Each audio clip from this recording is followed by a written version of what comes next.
Yo pregunto en serio, ¿hay algo más lindo que ganarle 1-0 a tu clásico rival en su cancha por un solo gol de penal? No.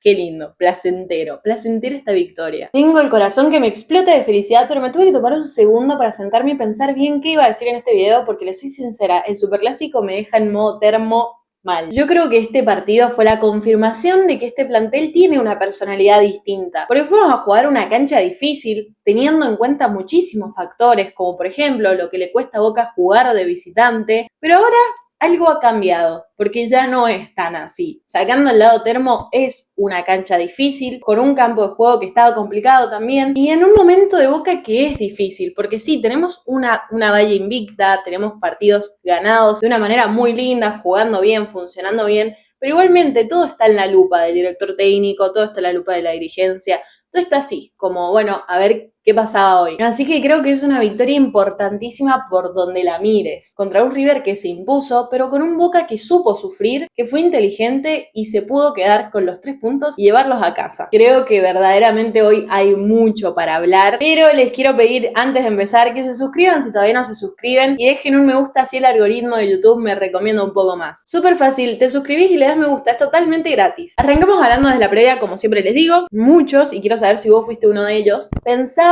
que este Úbeda iba a cometer algún error, que quizás iba a cambiar el 11, que quizás se iba a plantar con una línea de 5 o esas cosas raras que supieron hacer los directores técnicos que hemos tenido, como por ejemplo Gago, en su momento cuando estaba encontrando el equipo de Boca, de repente se fue al Monumental a plantarse atrás. Pero a mí algo me decía, y lo dije en el canal de difusión, que no íbamos a mover ese 11, porque teniendo en cuenta cómo Úbeda se plantó cuando River vino a la Bombonera, aquel 9 de noviembre, ese Boca de Úbeda nos encantó. Realmente todos terminamos fascinados, porque fue un Boca que se impuso. Nosotros veníamos acostumbrados de ver ahí a ver qué pasa, y ese Boca salió a jugarle a River. Entonces yo les dije como, sí, a mí me parece que este partido va a ser muy parecido a ese partido. Ahora, lógicamente, una cosa es recibirlos a ellos en la Bombonera, que hasta la gente te va a hacer que salgas adelante, y otra cosa es ir de visitante. Por eso creo que es muy positiva la victoria de hoy por haber jugado de visitante. O sea, eso es un plus muy importante. Fuimos al Monumental con nuestra identidad, con el 11 que ya sale de memoria, con el único cambio que fue de Marchesín por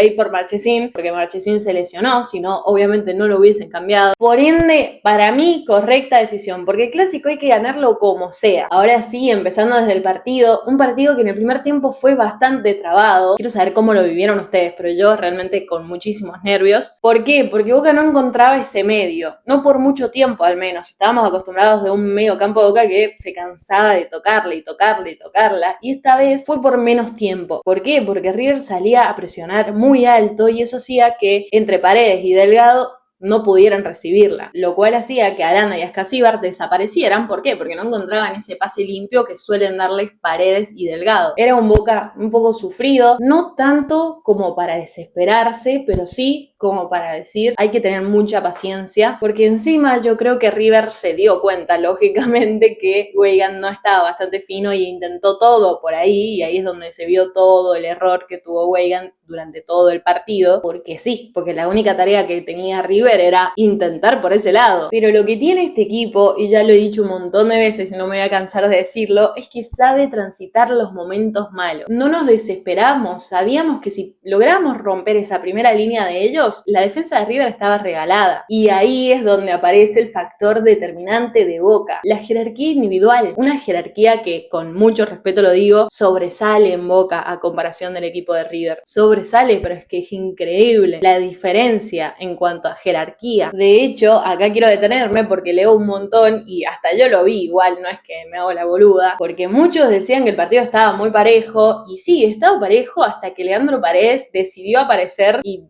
listo, se terminó la piedad. Y esa es la diferencia entre tener un buen jugador y un jugador como Leandro Paredes que tiene un mapa de la cancha en la cabeza. Y ahí es donde está la jerarquía de Boca, porque Paredes entendió todo, vio que River estaba haciendo la chique muy mal, y es cuando empezó a tirar esos pases de 3 dedos que me matan. 3 pases de gol puso en 3 minutos, o menos tal vez, deberíamos chequear en cuánto, pero fueron uno detrás de otro. Y bueno, Merentiel se perdió una ahí increíble, una de esas, pero la realidad es que también la jugada del penal que le cobran a Boca es toda de la sociedad Paredes, Merentiel. Metieron un pase que al defensor de River no le quedó otra, literalmente, que poner la mano para que no sea una jugada de más peligro. Y hablemos del penal, porque hay que tener una frialdad absoluta para pararte en esa cancha y pegarle al ángulo, digamos la verdad y con todo el respeto que se lo merece, pero el arquero de ellos no salió ni en la foto. Y así es como Boca se va al entretiempo con un 1-0 del capitán y campeón del mundo, Leandro Daniel Paredes. Y otra vez, chicos, otra vez Boca se va al entretiempo ganando 1-0. Un Boca que recordemos cuánto le costaba hacer un gol en el primer tiempo, de visitante. Es una locura. Y en el segundo tiempo ya dejó de ser parejo todo, empezamos a ver a ese Boca que sabe sufrir, pero que también sabe trabar con la cabeza si es necesario. Y acá quiero hablar de Lautaro Di Lolo, porque lo de este señor, bueno, 22 años, para sacarse el sombrero, se asentó en la defensa de una manera increíble, con despejes, bloqueos, firmeza. Realmente Lautaro Di Lolo está mega infravalorado, porque lo que le aporta a Boca es demasiado bueno. Claro que junto a Ayrton Costa que armaron una pared, no iban a pasar, realmente una pared. Y luego el señor Lautaro Blanco, que estuve leyendo unos mensajes que me mandaron diciendo que Blanco no apareció, pero para mí hoy Blanco hizo un trabajo de hormiga, anulando a Páez, que sabía que si lo dejaba un segundo probablemente era un riesgo grande. Inclusive lo anticipó siempre. A mí me pareció un señor partido de Lautaro Blanco. Me hubiese gustado que jueguen más por su lado, pero bueno, entendí que era demasiado riesgoso también por las pocas asociaciones que habían desde ese lado. Y otro jugador que me parece que hizo un trabajo de hormiga fue Adam Vareiro, que nos viene acostumbrando a este tipo de juegos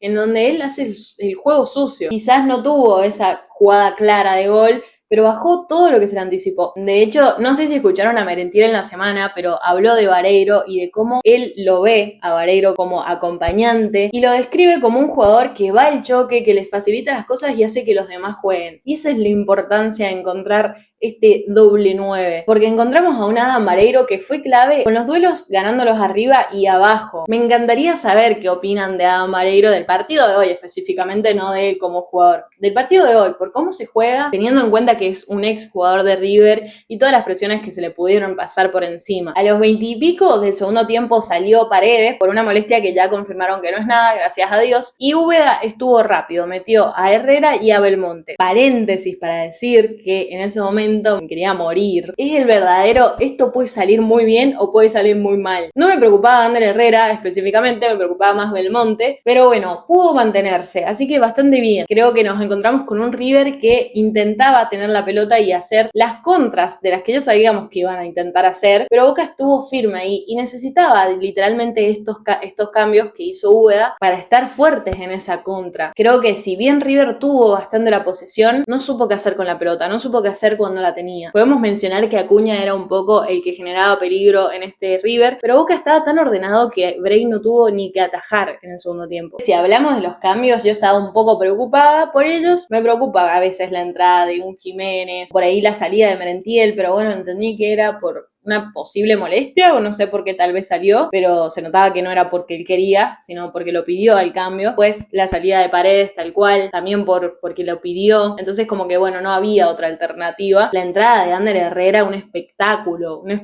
total. Inteligente este jugador, tirándola lejos, haciendo ese típico tiempo de un jugador que sabe, que entiende el ritmo del partido. La verdad que increíble Ander Herrera, me encanta. Un jugador que me fascina. De Belmonte mucho no voy a hablar porque la verdad que no aportó. Entró bien y fin, no hay mucho para aportar. Me encantaría que Boca tenga a alguien más ahí para reemplazar y que no sea Belmonte el que tenga que reemplazar a Aranda. Pero bueno, entendí que Aranda tenía que salir. Lo entendí. Y no porque me baje del barco para nada. O sea, es un jugador que se ganó la titularidad en este Boca y que literalmente es mejor que cualquier suplente. Ese es el tema. Ahora se entendió que no estaba ganando el duelo ni siquiera con el cuerpo. No me pareció un partido malo, me pareció un partido normalito. Sé que él tiró muchísimo más, incluso se lo veía fastidioso porque quería dar más y no podía por las marcas y demás. Pero bueno, tampoco le podemos caer a un chico de 18 años. La verdad que este tipo de partidos es un partido aparte. Pero segura estoy de que lo hizo mejor que cualquier otro suplente lo podría haber hecho. Otro de los juveniles, Delgado. Para mí, partido hermoso de Delgado. ¿Cómo lo vieron ustedes a Delgado? Porque para mí, muy a la altura de lo que le pide Boca. Y un jugador que se adueñó del mediocampo de Boca. Después también entró Ceballos, entró Jiménez, un Ceballos que tuvo varias, nadie lo acompañó, pero interesante